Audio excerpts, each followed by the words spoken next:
अस्सलामुअलैकुम, नमस्कार, आदाब, सलाम। बच्चों कैसे हैं? उम्मीद करता हूँ आप लोग खैरियत से होंगे और अच्छे से पढ़ाई कर रहे होंगे। बच्चों जो भी क्लास को देख रहे हो तो पूरा क्लास को देखो, तभी आपको पूरा क्लास समझ में आएगा। तो आज की इस क्लास में हम लोग वेस्ट बंगाल बोर्ड यानी WBSE board class 10th physical science का पहला lecture concept of our environment को समझेंगे और उसे लाइन बाय लाइन उसका एक्सप्लेनेशन को समझेंगे, क्या कहना चाहता है ये चैप्टर।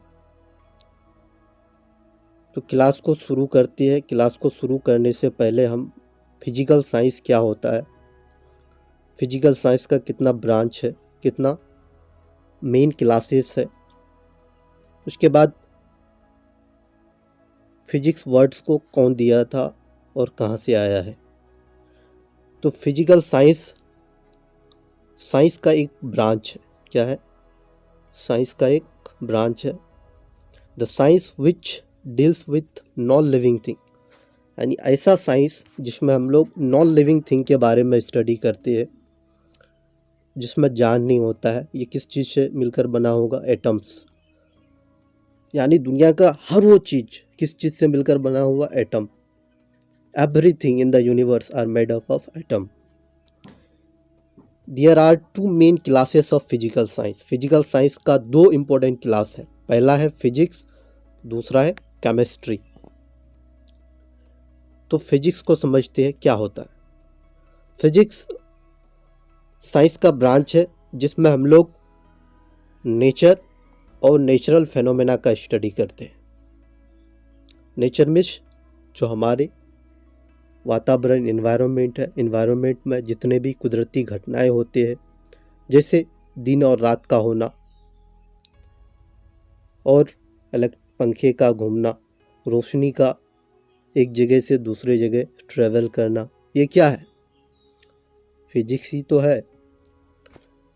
या हम लोग फिजिक्स को इस तरह डिफाइन कर सकते हैं, in which we study about matter, energy and their mutual interaction, जिसमें हम लोग मैटर, एनर्जी और उसका म्यूचुअल इंटरेक्शन मीन्स कोई भी चीज़ अगर बना है तो उसका फिजिकल स्ट्रक्चर कैसे बना है, उस चीज़ के बारे में स्टडी करेंगे फिजिक्स में। फिजिक्स वर्ड को सबसे पहला ग्रीक साइंटिस्ट एरिस्टोटल ने 350 BC यानी 350 BC में बिफोर कैरिस्ट में यूज़ किया था। फिजिक्स वर्ड ग्रीक वर्ड फ्यूसिस से आया है या लिया गया है, जिसका मीनिंग होता है नेचर। उसके बाद जो मेन टॉपिक में है वो है स्ट्रक्चर ऑफ एटमॉस्फेयर। इसको समझेंगे, स्ट्रक्चर ऑफ एटमॉस्फेयर क्या होता है। इससे पहले हम लोग जानते हैं कन्वेंशनल और नॉन कन्वेंशनल एनर्जी थोड़ा टॉपिक में आया हुआ है। तो कन्वेंशनल सोर्स ऑफ एनर्जी क्या होता है, non conventional source of energy क्या होता है। सोर्स ऑफ एनर्जी को हम लोग दो हिस्सों में डिवाइड कर सकते हैं। एक होता है कन्वेंशनल सोर्स ऑफ एनर्जी जो ट्रेडिशनल होता है, और एक non conventional source of energy. इस दो हिस्सों में हम लोग डिवाइड किए सोर्स ऑफ एनर्जी को। एनर्जी बहुत बड़ा रोल प्ले करता है किसी भी इकोनॉमिक इंफ्रास्ट्रक्चर के लिए, यानी एनर्जी का बहुत बड़ा योगदान होता है, रोल होता है। तो कन्वेंशनल सोर्स ऑफ एनर्जी को फिर हम दो हिस्सों में कैटेगराइज करते हैं आगे चल के। एक होता है कमर्शियल सोर्स ऑफ एनर्जी, दूसरा होता है non commercial source of energy. Commercial में कोयल होगा, पेट्रोलियम होगा, इलेक्ट्रिसिटी होगा। नॉन कमर्शियल में फायर होगा, वुड होगा, स्ट्रॉ, ड्राई डंग होगा। और नॉन कन्वेंशनल सोर्स में biogas, solar energy, wind energy, tidal energy वगैरह होगा। कन्वेंशनल सोर्स को हम लोग generally renewable source of energy कहते हैं, non renewable source of energy non renewable source of energy कहते हैं।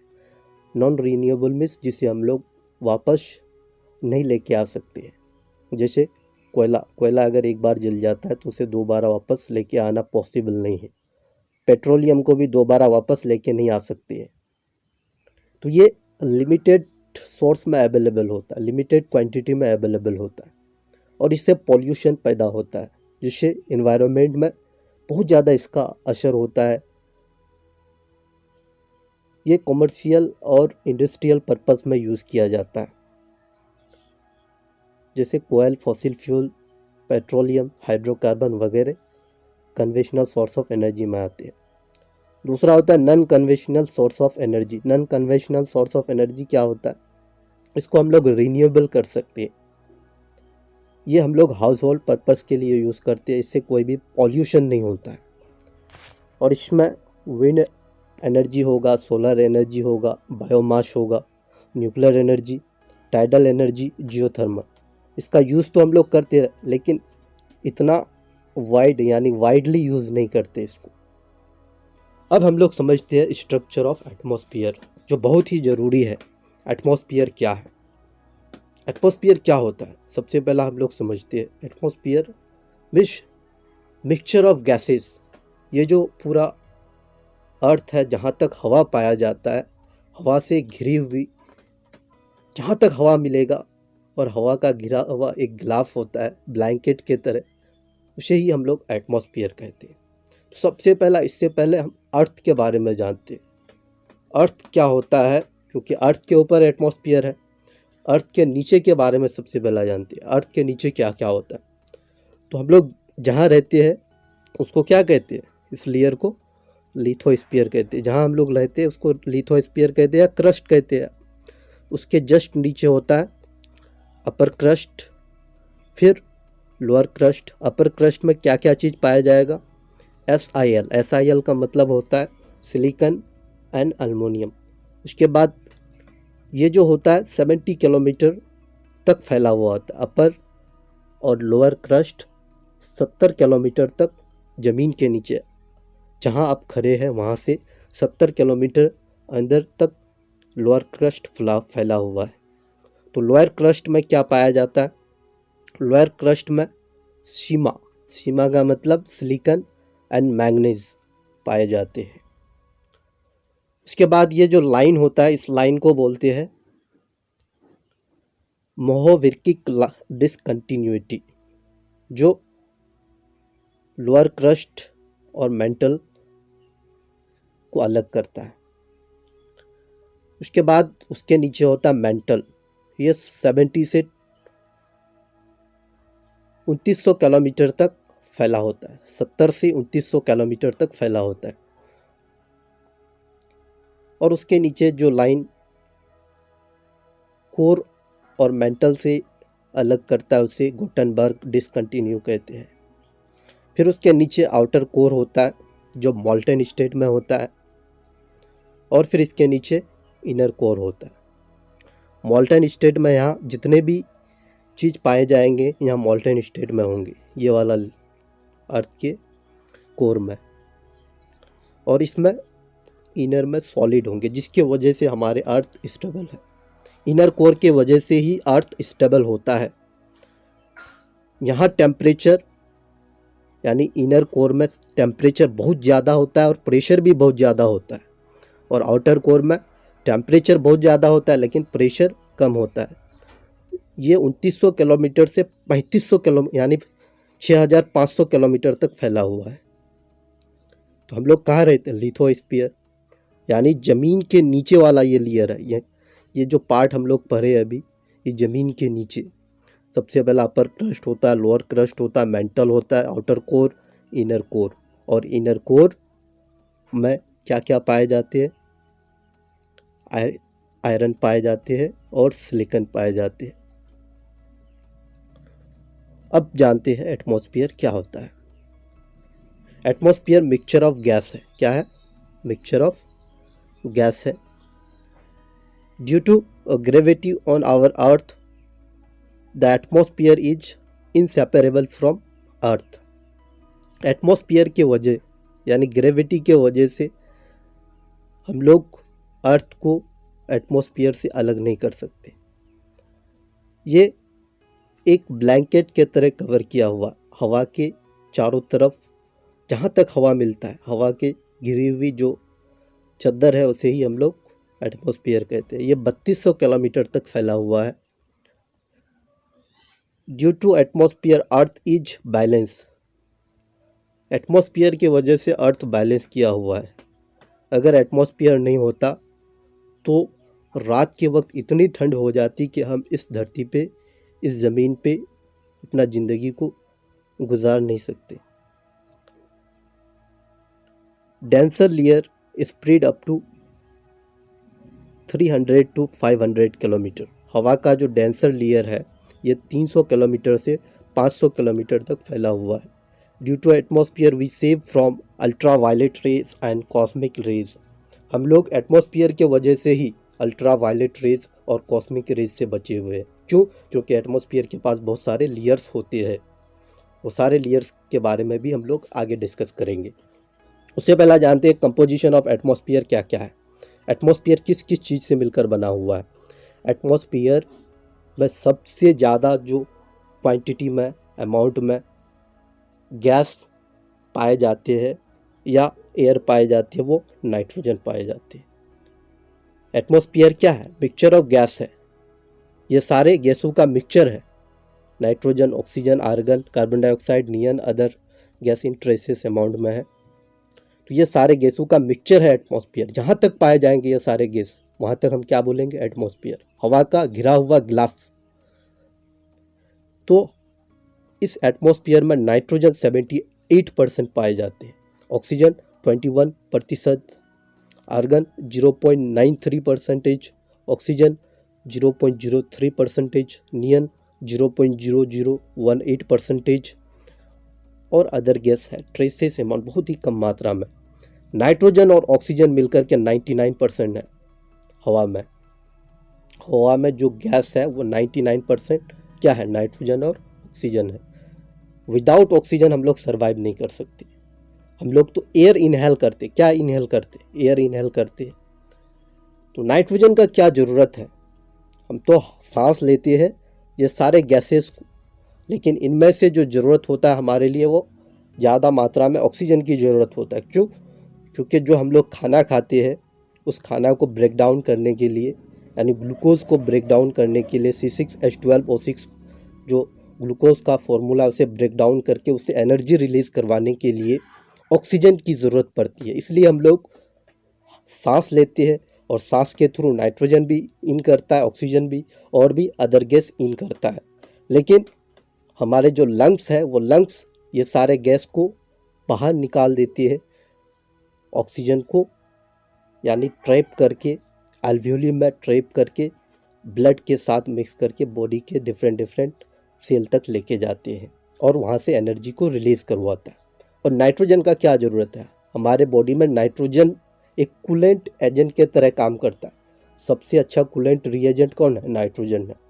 किसी भी चीज़ को ठंडा रखने के लिए नाइट्रोजन की ज़रूरत पड़ता है। स्पेस में अगर कोई जाता है, अगर बहुत ज़्यादा गर्मी है, जैसे ज़मीन के अंदर कोई जाएगा तो उसको नाइट्रोजन की ज़रूरत पड़ेगा। तो nitrogen as a coolant reagent काम करता है। हमारे बॉडी में नाइट्रोजन का एक बहुत बड़ा इंपॉर्टेंट है, ये एमिनो एसिड यानी प्रोटीन बनाने में काम करता है। उसके बाद हम लोग समझते हैं और एक बार एटमॉस्फेयर को जान लेते क्या होता है। Earth is surrounded by a blanket of air. Earth क्या है? एक कंबल के तरह, ब्लैंकेट के तरह कवर किया हुआ है, घिरा हुआ है। किससे? एयर से। यानी हमारे एटमॉस्फेयर का मतलब है जहाँ तक हवा पाया जाएगा। ये कहाँ तक फैला हुआ है? 560 किलोमीटर तक एटमॉस्फेयर हमारे यानी अर्थ क्रस्ट से 500 किलोमीटर ऊपर तक फैला हुआ है। हवा पाए जाते हैं 500 किलोमीटर एबव तक from the surface of earth. Earth के सरफेस से 560 किलोमीटर के ऊपर तक एटमॉस्फेयर पाए जाते हैं। इसका काम होता है absorb the energy from the sun. Atmosphere अगर नहीं होता तो हमारे धरती -30 डिग्री सेल्सियस में चले जाते, जहाँ ज़िंदगी को बसर करना मुमकिन ही नहीं, नामुमकिन होता। तो ये एटमॉस्फेयर में गैसेस होते हैं। Carbon dioxide gas, carbon dioxide gas एक बहुत बड़ा रोल प्ले करता है।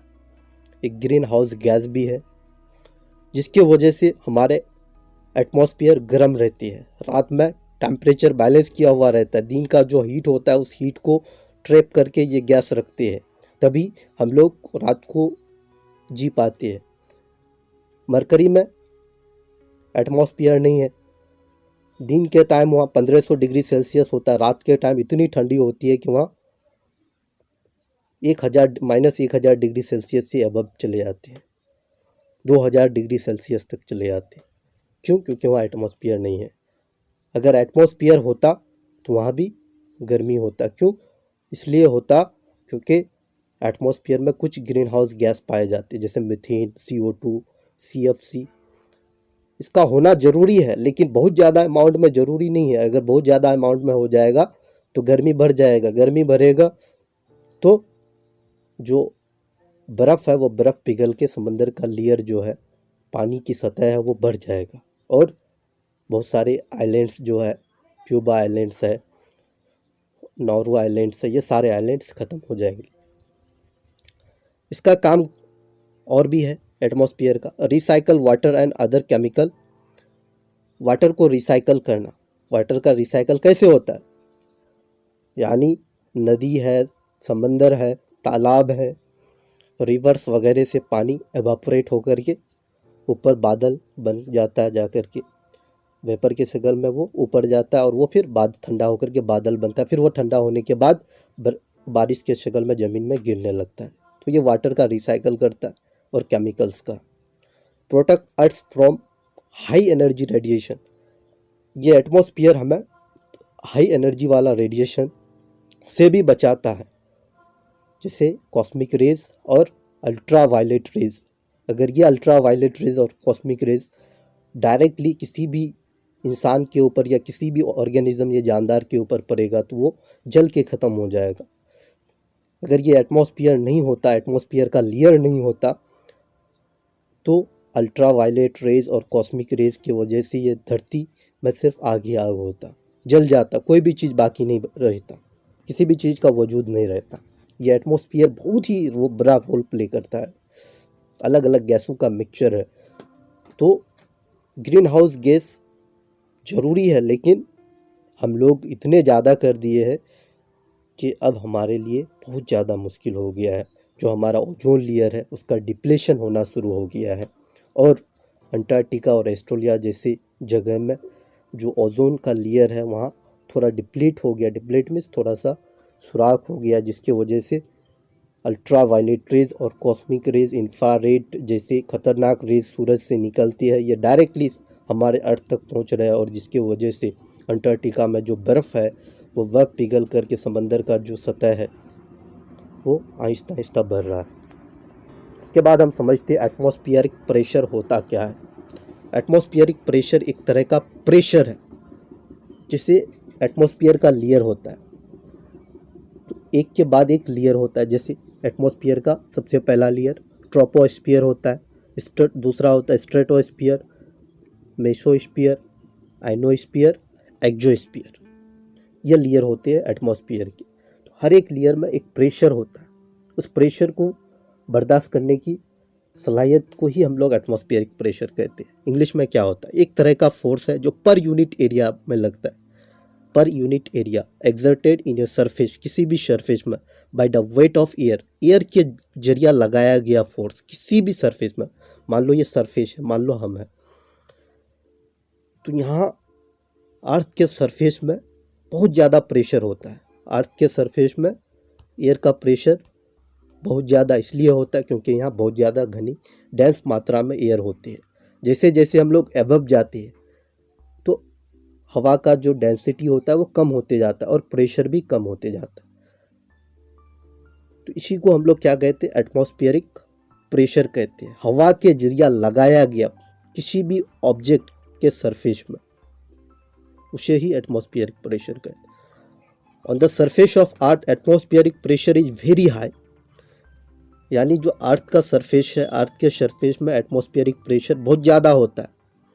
मान लो ये हमारा अर्थ है, अर्थ के सरफेस में प्रेशर बहुत ज़्यादा होता है। एटमॉस्फेरिक प्रेशर इसलिए ज़्यादा होता है क्योंकि यहाँ बहुत ज़्यादा मात्रा में हवा पाए जाते हैं। लेकिन जैसे जैसे ऊपर जाते हैं हम लोग, वैसे वैसे क्या होता है? डिक्रीज़ हो जाता है। If we go above the earth surface the atmospheric pressure decrease, या घटना शुरू हो जाता है। क्यों? Due to less dense air, क्योंकि वहाँ हवा का जैसे जैसे हम लोग ऊपर जाएंगे हवा का डेंसिटी वैसे वैसे कम होते जाता है। अब है लेयर ऑफ एटमॉस्फेयर, थोड़ा जानेंगे उसके बाद हम लोग पूरा डिटेयली एक क्लास समझेंगे पूरा डिटेल के साथ। तो आज थोड़ा थोड़ा लेयर ऑफ एटमॉस्फेयर को हम डिस्कस करेंगे। जो नेक्स्ट लेक्चर होगा लेयर ऑफ एटमॉस्फेयर का वो बहुत शानदार होने वाला है। तो अभी हम लोग जानते हैं एटमॉस्फेयर का जो पहला लेयर है वो ट्रोपोस्फियर, उसके बाद दूसरा है स्ट्रेटो, तीसरा है मेसोस्फियर, चौथा है आइनोस्फियर, पांचवा है एक्सोस्फियर। ट्रोपोस्फियर में क्या होता है, आइनोस्फियर में क्या होता है, स्ट्रेटोस्फियर में क्या होता है, मेसोस्फियर में क्या होता है, एक्सोस्फियर में क्या होता है, क्या रोल है ये सारे लेयर का एटमॉस्फेयर का, यहाँ हवा का दबाव क्या होता है, टेम्परेचर क्या होगा, इस लेयर का क्या महत्व है, इम्पोर्टेंस है, थोड़ा थोड़ा हम लोग जानते हैं। ट्रोपोस्फियर 0 से 16 किलोमीटर तक फैला हुआ, कितना, 0 से 16 किलोमीटर तक फैला हुआ है। लेकिन ये इक्वेटर और पोल में इसका अलग अलग हो जाता है। इक्वेटर में कुछ अलग होता है और पोल में कुछ अलग होता है। इक्वेटर में ये 16 किलोमीटर तक फैला हुआ है, लेकिन पोल में 5 किलोमीटर कम हो जाता है, 11 किलोमीटर हो जाता है। तो all the weather changes take place in this layer.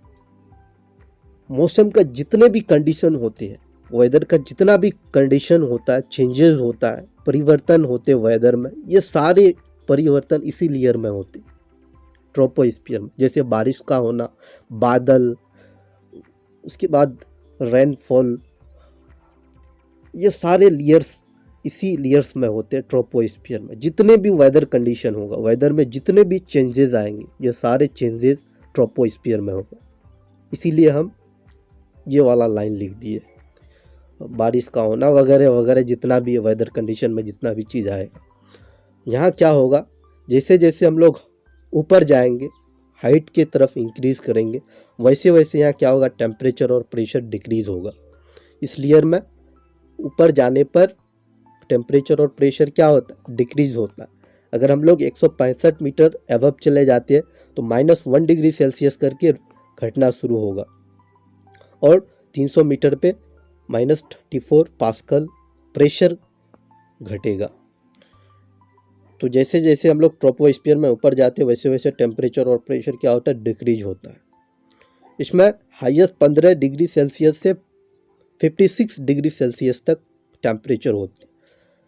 ये वाला जो वैल्यू आप लोग देख रहे हैं, +165 और +300 मीटर, ये हर एक यानी रेंज है। अगर 165 मीटर हम लोग अर्थ क्रस्ट से ऊपर जाते हैं तो -1 डिग्री सेल्सियस टेम्परेचर घट जाता है, और 300 मीटर अबव जाते हैं तो 34 पास्कल। पास्कल क्या है, एटमॉस्फेरिक प्रेशर का यूनिट है, एसआई यूनिट है, प्रेशर का एसआई यूनिट है पास्कल। इस वैल्यू को हम लोग नॉर्मल लैप्स रेट कहते हैं। ये थी कुछ चंद मालूमात ट्रोपोस्फियर से। उसके बाद हम लोग जानते हैं स्ट्रेटोस्फियर क्या होता है, ये कितना किलोमीटर तक फैला हुआ है। स्ट्रेटोस्फियर जनरली 16 से 50 किलोमीटर तक फैला हुआ है। इसमें ओजोन लेयर पाए जाते हैं। ओजोन O3 से मिलकर बना हुआ है। O3 में ऑक्सीजन के 3 मॉलिक्यूल से बना होता है। इसी लेयर यानी इसी एटमॉस्फेयर के लेयर में पाए जाते हैं, स्ट्रेटोस्फियर में पाए जाते हैं। ओजोन का क्या काम होता है, ओजोन लेयर अगर नहीं होता तो ये अर्थ में कोई भी जानवर का रहना पॉसिबल नहीं होता। क्यों, क्योंकि ozone layer ultra violet rays, cosmic rays जैसे खतरनाक रेज को रोकने का काम करता है, ज़मीन में आने नहीं देता, उसे वापस रिफ्लेक्ट कर देता है। तो स्ट्रेटोस्फियर का क्या इम्पोर्टेंट है, क्या इसका महत्व है।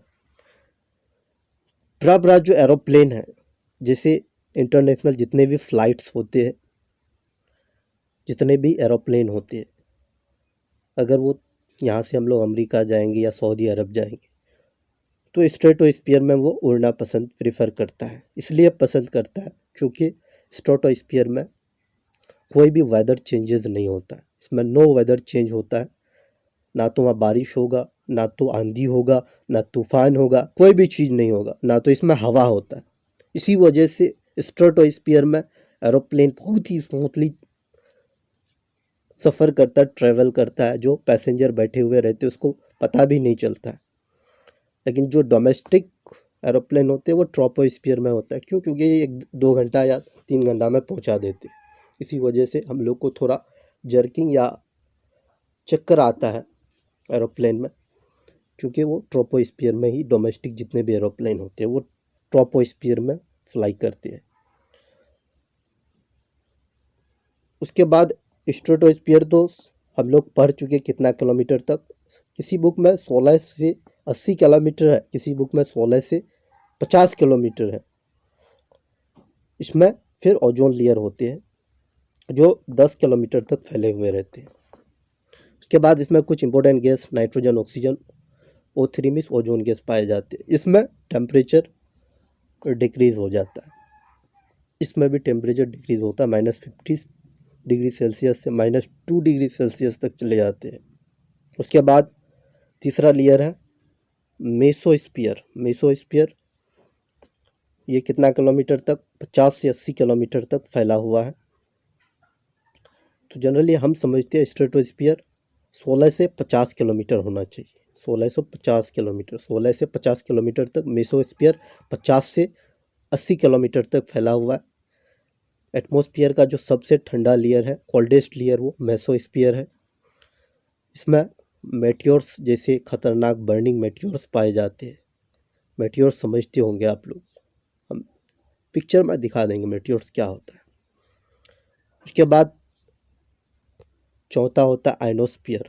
आयन से मिलकर बना हुआ है, आयन से आया है आयनोस्फीयर। इसको हम लोग दूसरा नाम थर्मोस्फीयर भी कहते हैं। इसमें आयन्स पाए जाते हैं और ये लेयर सतह ज़मीन से यानी अर्थ क्रस्ट से 80 से 500 किलोमीटर तक फैला हुआ है। 80 से यानी 80 से 500 किलोमीटर के अबव तक फैला हुआ है।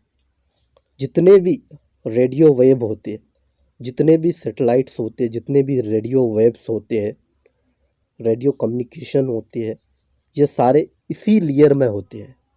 जितने भी सैटेलाइट, जितने हम लोग अभी रेडियो कम्युनिकेशन कर रहे हैं, जैसे वायरलेस कम्युनिकेशन, ये सारे चीज़ कहाँ से होता है? आयनोस्फीयर में।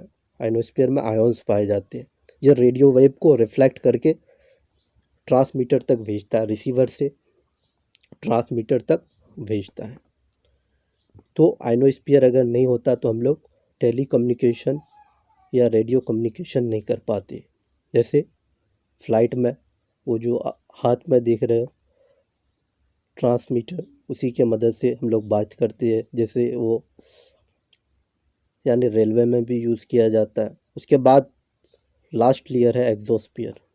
इसका अभी तक प्रॉपर वैसे साइंटिस्ट को मालूम नहीं है, अभी इसका खोज ही हो रहा है। ये आउटर मोस्ट लेयर है, माना जाता है ये 10,000 किलोमीटर तक फैला हुआ है, जो स्पेस से जाके मिल जाता है। स्पेस यही जाके मिलता है। ये था कुछ चंद मालूमात तो लेयर ऑफ एटमॉस्फेयर का। इसमें एक्सोस्फीयर में स्पेस क्राफ्ट रहते हैं।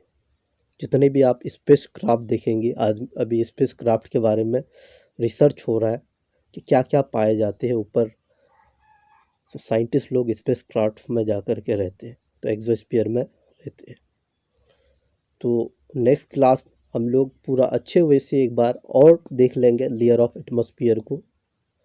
आज जो हम बताए ये सारे चीज़ों को आप लोग नोट डाउन करो और अच्छे से याद रखो, नोट बनाओ, तभी आपको समझ में आएगा। जितने भी चीज़ लिखा हुआ है सारे चीज़ों का नोट बनाओ और नोट बना करके लिखो कॉपी में और उसे याद करो।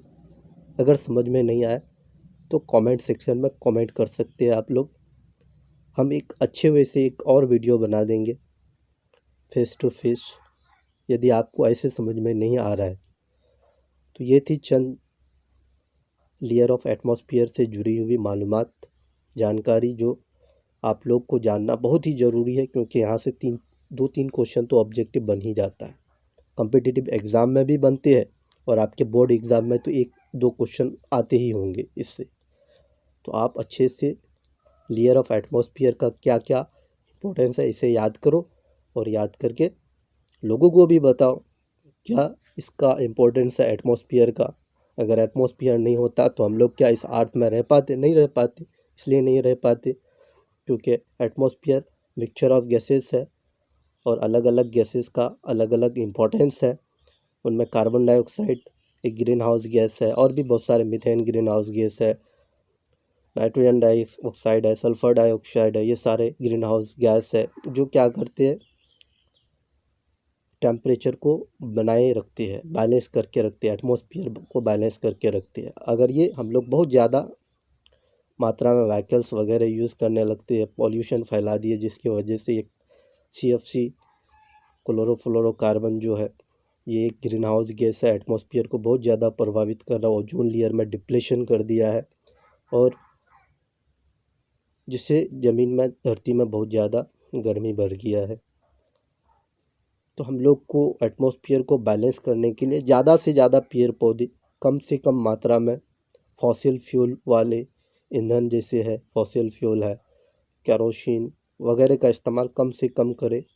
नेचुरली, जैसे हम लोग नेचुरल तौर पे प्रोड्यूस किया गया एनर्जी को यूज़ करें, जैसे वाटर से, या आप उसको सन सोलर एनर्जी या विंड एनर्जी या न्यूक्लियर एनर्जी वगैरह को यूज़ करो, ताकि कम से कम पॉल्यूशन हो। तो ठीक है, हम लोग नेक्स्ट क्लास में डिस्कस करेंगे क्या क्या वजह से ओजोन लेयर डिप्लेट हो रहा है, ओजोन लेयर क्यों डिप्लेशन हो रहा है, ओजोन लेयर को कैसे बचाया जाए, और ओजोन कैसे बना है। Thank you for all of you. Next class में मिलते हैं।